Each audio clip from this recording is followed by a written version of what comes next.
السلام علیکم ورحمۃ اللہ وبرکاتہ۔ امید کرتی ہوں آپ سب صحت اور ایمان کی بہترین حالت میں ہوں گے انشاءاللہ۔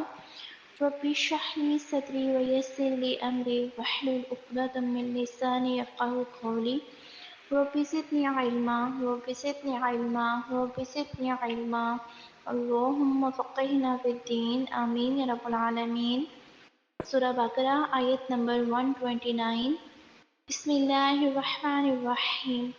ربنا اے رب ہمارے، وابعث اور بھیج، فیہم بیچ ان کے، رسولاً پیغمبر، منہم انہی میں سے، یتلو پڑھے، علیہم ان پر ان کے، آیاتی کا آیتیں تیری، ویعلمہم الکتاب اور سکھلائے ان کو کتاب، والحکمت اور حکمت، وَيُزَكِّيهِمْ اور پاک کرے ان کو، اِنَّكَ بے شک تم ہی ہے، انت عزیز الحکیم تو غالب حکمت والا۔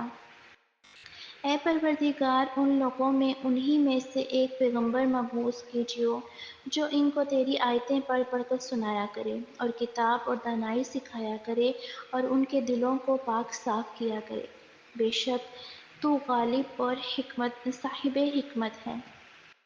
اب یہاں پہ بھی نا انہوں نے دعا مانگی ہے کہ اے ہمارے رب ان میں سے ایک رسول اٹھانا، یعنی پہلے تو امت کی دعا مانگی، پھر نیک اولاد کی مانگی، اور پھر ان کے اندر رسول کی دعا مانگی کہ اللہ ان میں سے رسول اٹھا، کیونکہ اگر عبادت کے لیے علم ضروری ہے تو علم کے لیے معلم بھی ضروری ہے۔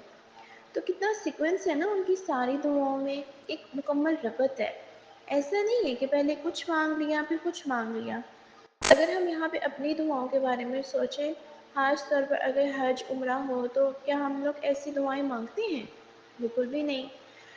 تو انہوں نے دعا کی کہ اے ہمارے رب ان میں سے ایک رسول اٹھا۔ تو پہلے انہوں نے اپنے کام کی قبولیت کی دعا مانگی، پھر اس کے بعد اپنے اسلام کی دعا مانگی، بچوں کے اسلام کی دعا مانگی، پھر اپنے کاموں کی قبولیت، پھر توبہ کی دعا مانگی، عبادت کے طریقوں کی اور جگہوں کے جاننے کی دعا مانگی، علم کی دعا مانگی، اور پھر کیا کہا کہ جو ہمارے بچے ہوں ان کے اندر بھی آپ ہدایت کا انتظام کرنا، ان کے اندر بھی استاد بھیجنا جو ان پر تیری آیات پڑھتا ہوں۔ ہم پیچھے بھی پڑھ چکے ہیں نا کہ جو پیغمبر ہے وہ کیا کرے کہ تیری آیات انہیں پڑھ کے سنائے۔ اور آیات جو ہوتی ہیں نا وہ دو طرح کی ہوتی ہیں، یعنی کہ ایک تو کائنات میں غور و فکر کی طرف ہوتی ہے اور یہ بھی تو دین کا حصہ ہے، اور دوسری طرف قرآن کی آیات وہ انہیں پڑھ کے سناتے ہیں، یعنی کہ پڑھ کے سنانے کا مقصد یہ نہیں کسی خوبصورت آواز میں، سریلی آواز میں تلاوت کر کے سنا دینا، نہیں، بلکہ ان کے جو لفظ ہیں ان کو ان کے معنی بھی سکھانا، ان کو تعلیم دینا حکمت کی، یعنی کہ کتاب کے اندر اور بھی جو باتیں ہیں نا، جو احکامات ہیں، جو پچھلی قوموں کے حالات ہیں، اور اس کے علاوہ حکمت۔ اب حکمت کیا ہے کہ وہ صرف نالج نہ دے بلکہ اس حکم کے پیچھے جو مقصد ہے وہ بتائیں۔ اس لیے نبی صلی اللہ علیہ وسلم صرف یہ نہیں کہتے تھے کہ یہ کر لو وہ کر لو وہ کر لو، بلکہ آپ کے جو بتانے کا انداز تھا نا اس میں حکمت ہوتی تھی۔ مثلا کیا کرتے تھے آپ، جو کوئی بھی بات بتاتے، سوال کرتے کہ تمہیں پتہ ہے کہ مفلس کون ہوتا ہے؟ اب یہ ایک حکمت کا طریقہ ہے، یہ کہنے کی وجہ مفلس وہ ہے جس کے ساتھ ایسا ہو جائے، نہیں، وہ آگے سے خود ہی سوال کر دیتے تھے۔ اسی طرح جب کوئی شخص آتا اور آپ سے کچھ پوچھتا تو آپ اس کو صرف یہ نہیں بتاتے کہ ہاں یہ جائز ہے، یہ ناجائز ہے، یہ حلال ہے، یہ حرام ہے، بلکہ اس میں جو اس کا فائدہ ہے نا وہ بتاتے تھے۔ ایک شخص آیا کہنے لگا کہ میں سارے کام چھوڑ سکتا ہوں، میں زنا نہیں چھوڑ سکتا، جو کہ جہالیت ہے، برائی ہے۔ تو آپ نے اسے یہ نہیں کہا کہ اچھا چلو کوئی بات نہیں، یعنی یہ نہیں کہا کہ یہ تمہارے لیے سزا ہے، کیونکہ یہ حکمت تو نہیں ہے۔ جیسے اب آپ کو اگر بچہ آ کے کہے کہ میں کچھ بھی کر لوں گا لیکن یہ کام نہیں کروں گا، تو پھر آپ کا ریئیکشن کیا ہوگا؟ تو پھر انہوں نے کہا کہ کیا تم پسند کرو گے کہ تمہاری بہن کے ساتھ کوئی ایسا کرے؟ نہیں۔ تو اس سے کیا تم پسند کرو گے کہ تمہاری ماں کے ساتھ کوئی ایسا کرے؟ کہتے کہ یہ بھی نہیں پسند کروں گا کہ تمہاری بیٹی کے ساتھ ایسا کوئی کرے، تمہاری گھر کی عورتوں کے ساتھ کوئی ایسا کرے؟ تو کہتے نہیں، یہ میں بالکل بھی پسند نہیں کروں گا۔ تو پھر ان کا کہ تم دوسروں کے ماں، بہن، بیٹی کے لیے یہ کیوں نہیں پسند کرتے؟ تو پھر اس نے کہا کہ میں آج کے بعد یہ نہیں کروں گا، یعنی کہ اور انہوں نے نا اس کو حکمت بتائی، اس برائی کی قباحت بتائی۔ یہ نہیں کہ کئی مثالیں یہاں پہ نا آپ حدیث پڑھیں تو اس میں بہت سی مثالیں مل جاتی ہیں۔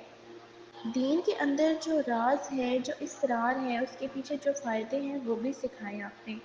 یعنی صرف کام کرنے کو نہیں کہا، کام کرنے کی جو موٹیویشن ہے وہ بھی دی۔ سورہ نساء میں بھی آتا ہے کہ اللہ نے آپ پر کتاب اور حکمت دونوں عطا کی۔ صرف کتاب نہیں آئی آپ پر، حکمت بھی آئی ہے جو آپ پر اتاری گئی، پھر آگے آپ نے لوگوں کو اس کو نا واضح کر دیا۔ اور ویسے بھی آپ کے فرائض مذہب بھی میں سے تھا کہ ہم نے آپ پر ذکر ہی نہیں قرآن اتارا تھا کہ آپ لوگوں کو بیان کریں اور جو ان کی طرف اتارا گیا ہے۔ اور صرف تعلیم نہیں، ساتھ تزکیہ بھی، اخلاق۔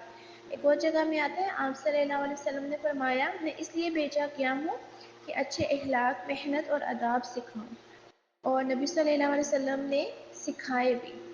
اب یہاں پہ آگے دیکھیے، انت العزیز الحکیم، بے شک تو زبردست ہے، حکمت والا ہے۔ یہاں پہ یہ دو صفات کیوں آئی ہیں؟ یعنی کہ تواب الرحیم کیوں نہیں آیا؟ تو یہاں پہ یہ بتانا ہے کہ جو شخص ان چیزوں کو سیکھے گا اسے عزت بھی ملے گی اور اسے حکمت بھی نصیب ہوگی۔ کیونکہ جو دین کا علم سیکھے گا، حکمت سیکھے گا، تزکیہ کرے گا، اس کے لیے عزت بھی ہے اور اس کے لیے حکمت بھی ہے۔ استاد کا بھی تو یہی کام ہے نا، وہ کیا کرے کہ حکمت سکھائے۔ تو اس میں ایک طرف قرآن کا پڑھنا، دوسری طرف قرآن کے الفاظ جاننا، معنی جاننا اور پھر ان کی حکمت جاننا، احادیث کو سیکھنا، ان کی حکمت، تزکیہ، روزمرہ زندگی میں جو ہمارے اخلاق اور طور طریقے ہیں ان کی اصلاح کرنا۔ اللہ تعالی ہم سب کو علم حاصل کرنے کی، عمل کرنے کی توفیق عطا فرمائے۔